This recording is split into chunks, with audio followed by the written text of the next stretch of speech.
I start out here on the outside. Normally I like to have a water pan under here when I get ready to do that pulled pork.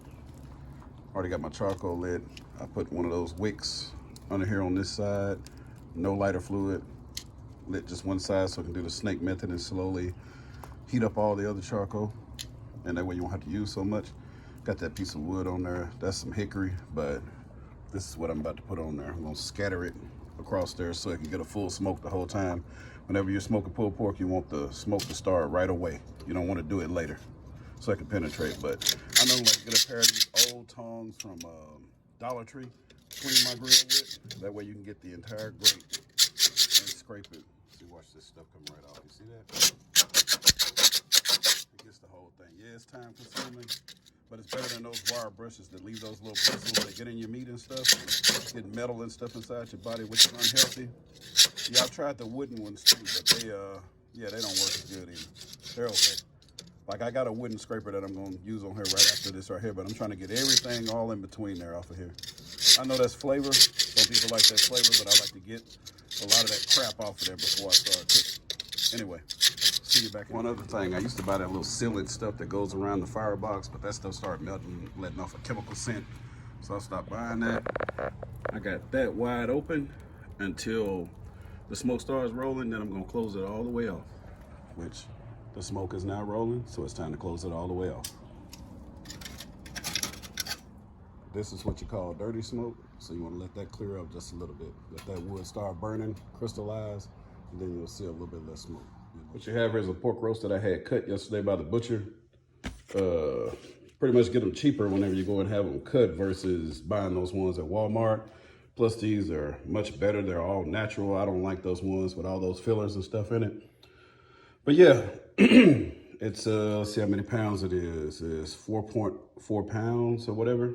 So we're gonna get this sucker unwrapped, and I like to wash them off because they have all that jagged stuff all across there, those bones and stuff where they ran them through that bandsaw.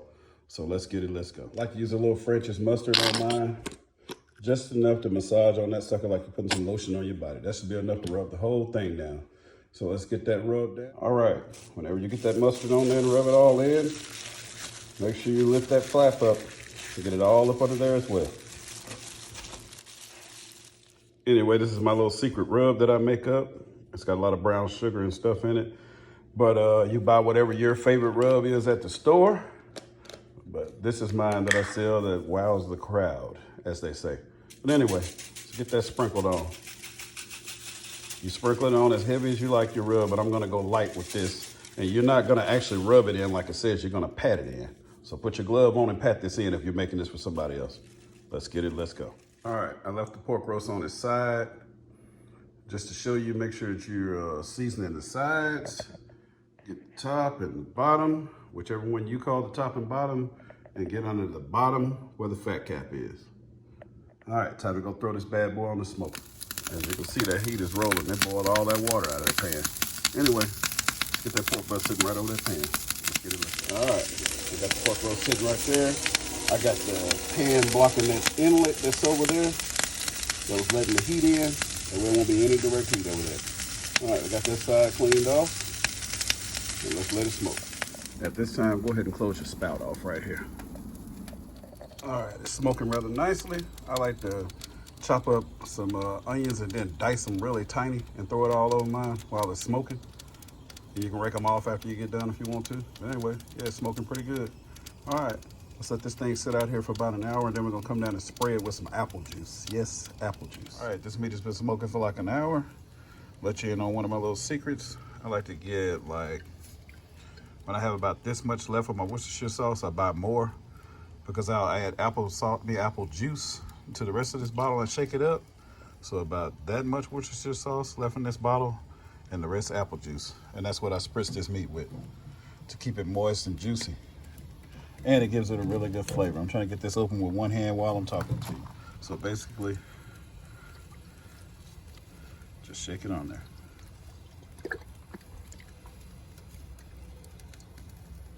Get it all over with the whole thing down.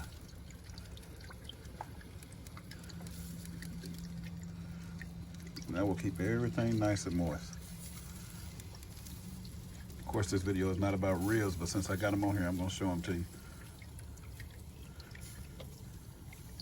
All right, come back out here in the next hour and do the same thing. All right, we got that roast off of the grill, and the ribs, it needs to be wrapped. So it's been smoking for 3 hours. You can keep it smoking until it gets black if you want to. I don't do that. Anyway, I layered some brown sugar in the bottom of some foil. I got my foil pretty much tripled, so so the juices won't escape. I'll sprinkle a little bit more of the seasoning on top of that brown sugar. And I'm gonna sit that roast right on top of this. And I'm gonna do the same thing to the top of it. So let me get this picked up. I'm trying to do this with one hand. I gotta get another stand on the camera. And sit that sucker right there. Do the same thing for the top. Sprinkle a little bit of the seasoning on top and some brown sugar and wrap that sucker all the way up. If you don't like the little slightly tangy sweet flavor, don't do it. Otherwise, just put just your seasoning on it. Don't do the brown sugar. All right, let's wrap it and get it covered back up and sit it back on the grill. Have it nice and tight at this time. You can go take your water pan off of the grill as well. About to wrap these ribs up. It's been another hour. I just unwrapped those ribs. They are candy coated, like you've seen me do in the past. They're ready. And still waiting on that pork roast. It's getting soft. It'll be ready after a while. What's everybody wants the barbecue beans? Not baked beans, but barbecue beans. Yeah, they're thick. They're not watery. All right, let's see what this thing is looking like. Let me get it unwrapped. Of course, I had it wrapped up really good. Okay, there it is. It was just tucked under there really good. Sucker rolled up. And there we have it. Let's see. If that bone comes out of there, it's ready. If not, it's not ready yet. Yeah. No, that bone comes straight out like that, it's ready.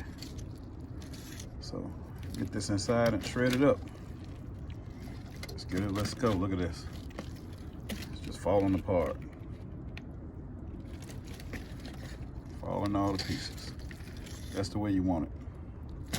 Let's go shred it. It's always smoked down to be nothing, but as you can see, it's really tender, falling apart. I'm about to use these two utensils to shred it apart, and I'll leave you some pictures here at the end. Let's get it, let's go. Got that pulled pork ready. That's just some of it. And these are the ribs. Now I'm about to go deliver.